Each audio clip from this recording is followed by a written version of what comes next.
Imamat pasal 14 ayat 1 sampai 57.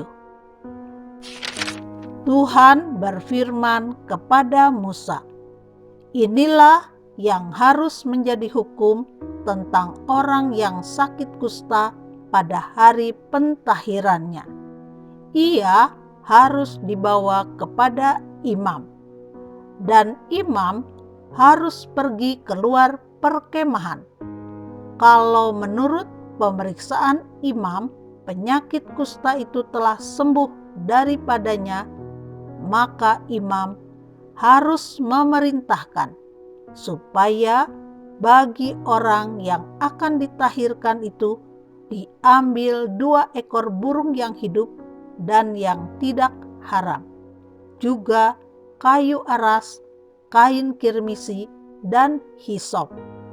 Imam harus memerintahkan supaya burung yang seekor disembelih di atas belanga tanah berisi air mengalir. Tetapi burung yang masih hidup haruslah diambilnya bersama-sama dengan kayu aras, kain kirmisi, dan hisop. Lalu bersama-sama dengan burung itu, semuanya harus dicelupkannya ke dalam darah burung yang sudah disembelih di atas air mengalir itu. Kemudian ia harus memercik 7 kali kepada orang yang akan ditahirkan dari kusta itu, dan dengan demikian mentahirkan dia. Lalu burung yang hidup itu haruslah dilepaskannya ke padang. Orang yang akan ditahirkan itu haruslah mencuci pakaiannya, mencukur seluruh rambutnya, dan membasuh tubuhnya dengan air, maka ia menjadi tahir. Sesudah itu ia boleh masuk ke dalam perkemahan, tetapi harus tinggal di luar kemahnya sendiri 7 hari lamanya. Maka pada hari yang ketujuh ia harus mencukur seluruh rambutnya, rambut kepala, janggut, alis, bahkan segala bulunya harus dicukur. Pakaiannya dicuci dan tubuhnya dibasuh dengan air, maka ia menjadi tahir. Pada hari yang ke-8 ia harus mengambil 2 ekor domba jantan yang tidak bercela dan seekor domba betina berumur setahun yang tidak bercela, dan 3/10 eva tepung yang terbaik diolah dengan minyak sebagai korban sajian, serta 1 log minyak. Imam yang melakukan pentahiran itu harus menempatkan orang yang akan ditahirkan bersama-sama dengan persembahannya di hadapan Tuhan di depan pintu kemah pertemuan. Dan ia harus mengambil domba jantan yang seekor dan mempersembahkannya sebagai tebusan salah bersama-sama dengan minyak yang 1 loh itu, dan ia harus mempersembahkannya sebagai persembahan unjukan di hadapan Tuhan. Domba jantan itu harus disembelihnya di tempat orang menyembelih korban penghapus dosa dan korban bakaran di tempat kudus, karena korban penebus salah, begitu juga korban penghapus dosa, adalah bagian imam. Itulah bagian maha kudus. Imam harus mengambil sedikit dari darah tebusan salah itu dan harus membubuhnya pada cuping telinga kanan dari orang yang akan ditahirkan, dan pada ibu jari tangan kanan, dan pada ibu jari kaki kanannya. Imam harus mengambil sedikit dari minyak yang 1 loh itu dan menuangnya ke telapak tangan kiri imam sendiri. Ia harus mencelupkan jari kanannya ke dalam minyak yang di telapak tangan kirinya itu, dan sedikit dari minyak itu haruslah dipercikannya dengan jarinya 7 kali di hadapan Tuhan. Dari minyak selebihnya, imam harus membubuh sedikit pada cuping telinga kanan orang itu, pada ibu jari tangan kanannya, dan pada ibu jari kaki kanannya, di tempat mana darah tebusan salah dibubuhkan. Dan apa yang tinggal dari minyak itu haruslah dibubuhnya pada kepala orang yang akan ditahirkan. Dengan demikian, imam mengadakan pendamaian bagi orang itu di hadapan Tuhan. Imam harus mempersembahkan korban penghapus dosa, dan dengan demikian mengadakan pendamaian bagi orang yang akan ditahirkan dari kenajisannya. Dan sesudah itu ia harus menyembelih korban bakaran. Kemudian imam harus mempersembahkan korban bakaran dan korban sajian di atas mezbah. Dengan demikian imam mengadakan pendamaian bagi orang itu, maka ia menjadi tahir. Tetapi jikalau orang itu miskin dan tidak mampu, ia harus mengambil domba jantan 1 ekor saja sebagai tebusan salah untuk persembahan unjukan, supaya diadakan pendamaian bagi orang itu. Juga 1/10 eva tepung yang terbaik diolah dengan minyak untuk korban sajian, dan 1 log minyak. Dan lagi 2 ekor burung tekukur atau 2 ekor burung merpati sekadar kemampuannya, yang 1 ekor harus menjadi korban penghapus dosa, dan yang 1 ekor lagi menjadi korban bakaran. Pada hari yang ke-8 ia harus membawa semuanya untuk pentahirannya kepada imam ke depan pintu kemah pertemuan di hadapan Tuhan. Kemudian imam harus mengambil domba tebusan salah dan minyak yang 1 loh itu. Lalu imam harus mempersembahkan semuanya sebagai persembahan unjukan di hadapan Tuhan.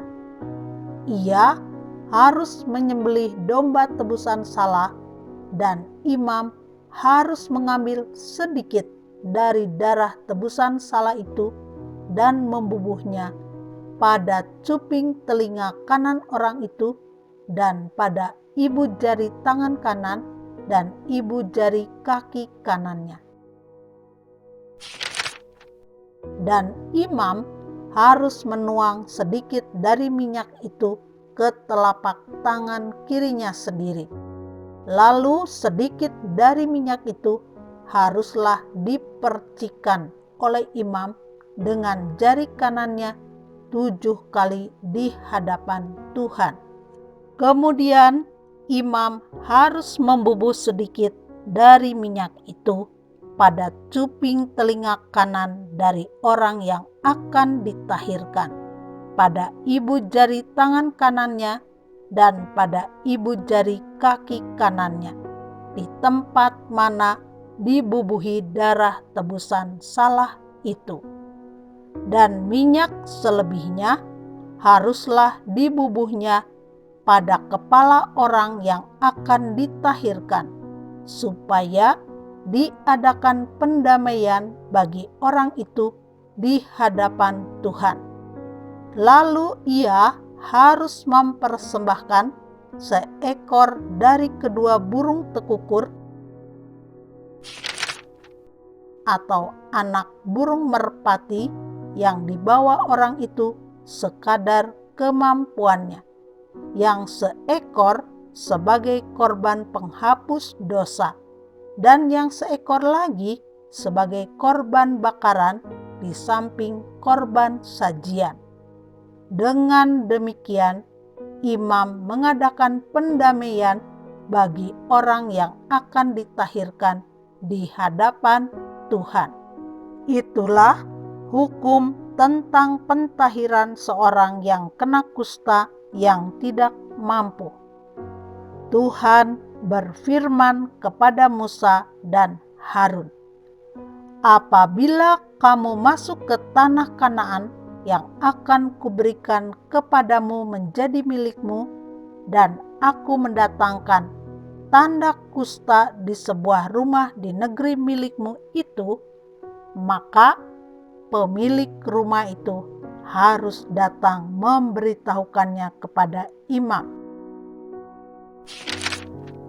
Ada kelihatan seperti tanda kusta di rumahku," maka imam harus memerintahkan supaya rumah itu dikosongkan sebelum ia datang memeriksa tanda kusta itu, supaya jangan menjadi najis segala yang ada di dalam rumah itu. Dan sesudah itu barulah imam datang untuk memeriksanya. Kalau menurut pemeriksaannya tanda pada dinding rumah itu merupakan lekuk-lekuk yang kehijau-hijauan atau kemerah-merahan warnanya yang kelihatan lebih dalam dari permukaan dinding itu, imam harus keluar dari rumah itu, lalu berdiri di depan pintu rumah dan menutup rumah itu 7 hari lamanya. Pada hari yang ketujuh, imam harus datang kembali. Kalau menurut pemeriksaannya tanda kusta itu meluas pada dinding rumah, maka imam harus memerintahkan supaya orang mengungkit batu-batu yang kena tanda itu dan membuangnya keluar kota ke suatu tempat yang najis.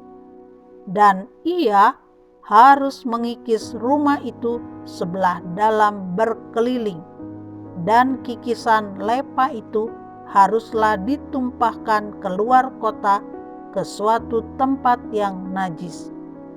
Dan orang harus mengambil batu-batu lain, lalu memasangnya sebagai pengganti batu-batu tadi, dan harus mengambil lepa lain dan lepa rumah itu. Tetapi jikalau tanda itu timbul lagi di dalam rumah itu sesudah batu-batunya diungkit dan sesudah rumah itu dikikis, bahkan sesudah dilepa lagi, dan kalau imam datang dan menurut pemeriksaannya tanda itu meluas di dalam rumah, maka kusta ganaslah yang di dalam rumah itu, dan rumah itu najis. Rumah itu haruslah dirombak, yakni batunya, kayunya, dan segala lepa rumah itu, lalu dibawa semuanya keluar kota ke suatu tempat yang najis. Dan orang yang masuk ke dalam rumah itu selama rumah itu ditutup menjadi najis sampai matahari terbenam. Dan orang yang tidur di dalam rumah itu haruslah mencuci pakaiannya. Demikian juga orang yang makan di dalam rumah itu haruslah mencuci pakaiannya. Tetapi jikalau imam datang dan menurut pemeriksaannya tanda itu tidak meluas di dalam rumah itu, sesudah dilepa, maka imam harus menyatakan rumah itu tahir, karena tanda itu telah hilang. Kemudian, untuk menyucikan rumah itu, haruslah ia mengambil 2 ekor burung, kayu aras, kain kirmisi, dan hisop. Burung yang seekor haruslah disembelihnya di atas belanga tanah berisi air mengalir. Lalu ia harus mengambil kayu aras dan hisop, kain kirmisi, dan burung yang masih hidup itu, dan mencelupkan semuanya ke dalam darah burung yang sudah disembelih dan ke dalam air mengalir itu. Kemudian ia harus memercik kepada rumah itu 7 kali. Dengan demikian, ia harus menyucikan rumah itu dengan darah burung, air mengalir, burung yang hidup, kayu aras, hisop, dan kain kirmisi. Dan burung yang hidup itu harus dilepaskannya keluar kota ke padang. Dengan demikian, ia mengadakan pendamaian bagi rumah itu, maka rumah itu menjadi tahir. Itulah hukum tentang setiap penyakit kusta, kudis kepala, tentang kusta pada pakaian dan rumah, tentang bengkak, bintil-bintil, dan panau, untuk memberi petunjuk dalam hal najis atau dalam hal tahir. Itulah hukum tentang kusta.